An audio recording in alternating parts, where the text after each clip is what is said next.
दिल्ली की चकाचौंध भरी ज़िंदगी में अमन एक नामी शख्स था।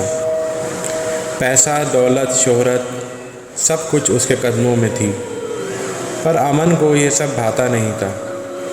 उसकी नज़रों में सिर्फ एक ही चीज़ थी, सफलता। वो किसी भी कीमत पर सफल होना चाहता था। एक दिन अमन की नज़र गली के एक छोटे से दुकानदार पर पड़ी। उसका नाम था मोहन। वो एक ईमानदार और मेहनती आदमी था। मोहन की दुकान पर हमेशा भीड़ लगी रहती थी, क्योंकि उसके कपड़े अच्छे और किफ़ायती होते थे। अमन को ये बात बिल्कुल पसंद नहीं आई। उसे लगता था कि मोहन उसकी सफलता में रोड़ा अटका रहा है। लालच और जलन के जाल में फंसा अमन मोहन को बर्बाद करने की ठान लेता है। एक दिन उसने अपने सारे पैतरे इस्तेमाल किए। धीरे धीरे वो बड़े बड़े दुकानदारों को ये कहकर बहकाता कि मोहन के कपड़े नकली हैं, घटिया माल के बने हुए हैं। उसने सरकारी अफसरों को रिश्वत देकर मोहन की दुकान पर छापे भी डलवाए। मोहन परेशान हो गया। उसके ग्राहक कम हो गए और उसकी कमाई घट गई।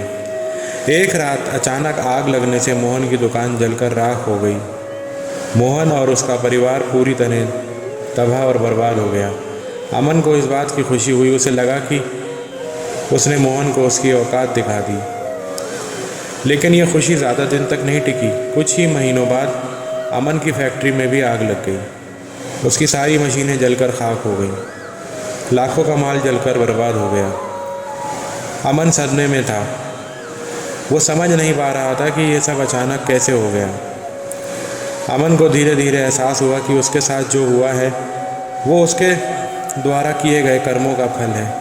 उसने मोहन को बर्बाद करने की कोशिश की थी, तो अब उसी का फल उसे भुगतना पड़ा। अमन पछतावे से भर गया।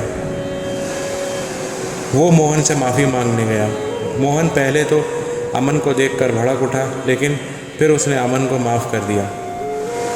मोहन ने अमन को समझाया, भाई, ईमानदारी और मेहनत ही असली सफलता है। दूसरों को गिराने से आप ऊपर नहीं चढ़ सकते। अमन ने मोहन की बातों को दिल से लगा लिया। उसने दोबारा कभी किसी का बुरा नहीं सोचा। उसने मेहनत करके धीरे धीरे अपने कारोबार को फिर से खड़ा किया। इस बार उसने ईमानदारी का रास्ता अपनाया। धीरे धीरे अमन की सफलता वापस आई, लेकिन पहले जैसी चकाचौंध नहीं थी। पर अब उसे सफलता से ज़्यादा संतुष्टि मिलती थी। इस कहानी से दोस्तों हमने ये सीखा कि दूसरों को बुरा करके हम खुद आगे नहीं बढ़ सकते। जो हम दूसरों के साथ करते हैं उसका फल हमें ज़रूर मिलता है। इसलिए ज़िंदगी में हमेशा ईमानदारी और मेहनत का रास्ता अपनाना चाहिए। धन्यवाद।